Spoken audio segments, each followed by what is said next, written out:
Это национальная телерадиокомпания «Чуваши» с самого утра ведет прямую трансляцию. Мы сообщаем о ходе выборов оперативно и на 2 языках. И моя коллега Татьяна Трофимова расскажет о том, как удается контролировать все, что происходит на каждом избирательном участке. Третье в эфире.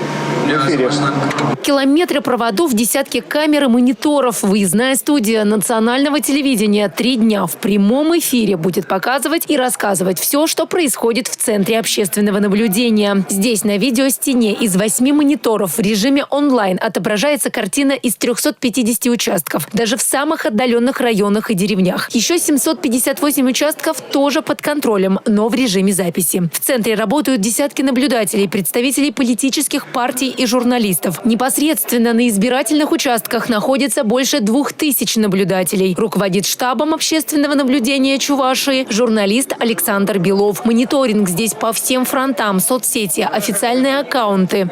Обрабатываем информацию, общаемся с наблюдателями, подсказываем, если у них какие-то вопросы, помогаем им. То есть работа у вас полным ходом идет? Да, тут работа обширная, очень много задач.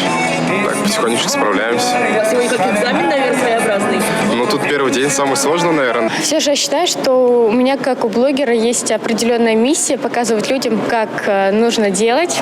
И все же я считаю, что выборы очень важны для каждого человека. Каждый человек имеет право выбора, что ему поесть, во что одеваться. Также он имеет право выбирать, в какой стране жить, как ему жить. Поэтому я хочу показывать людям то, что нужно ходить на выборы, нужно голосовать. Каждый голос важен. Сразу после открытия ЦОНа глава Чувашии Олег Николаев провел там пресс-конференцию, где ответственные лица ответили на вопросы наблюдателей, представителей политических партий, общественных организаций. Все в прямом эфире национального радио и телевидения. Я готова, всегда готова. Жду, пока закончат говорить главные лица. И, конечно, мы приступим к нашей прямой трансляции. Также в Театре оперы и балета работают 2 участковые избирательные комиссии. А так ежегодно приходила всегда. Гражданский долг надо выполнять. Я за Россию, чтобы она, матушка, жила у нас. Мы раньше молодые-то были, выборы как праздновали. На выходе из участков социологи проводят независимый опрос по заказу экзит-пола. Они могут находиться на расстоянии не ближе 50 метров от избирательных комиссий. Спрашивают о том, за какую конкретно партию проголосовали. Но публиковать эти данные можно только 19 сентября, когда все участки по стране будут закрыты. Последние в Калининграде, самом западном регионе страны, минус час от Москвы. Проводим независимую экспертизу решения голосов. В конце, чтобы не было расхождений. Как люди реагируют на вас? Ну, все по-разному. Кто-то спокойно, кто-то... Но большинство, наверное, пенсионеров, они немножечко еще пугаются.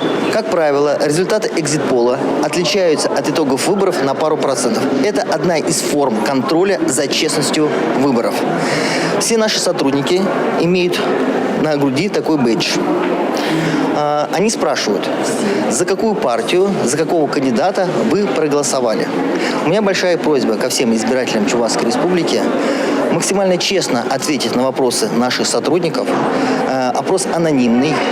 Мы с помощью экзит-пола не допустим фальсификации итогов выборов как на отдельном избирательном участке, так и в целом по республике. Все 3 дня голосования ЦОН, Центр общественного наблюдения, будет работать в круглосуточном режиме. А избирательные участки ждут граждан, имеющих право голоса, все 3 дня с 8 утра и до 8 вечера. Татьяна Трофимова, Регина Кубайкина, Сергей Емельянов. Республика.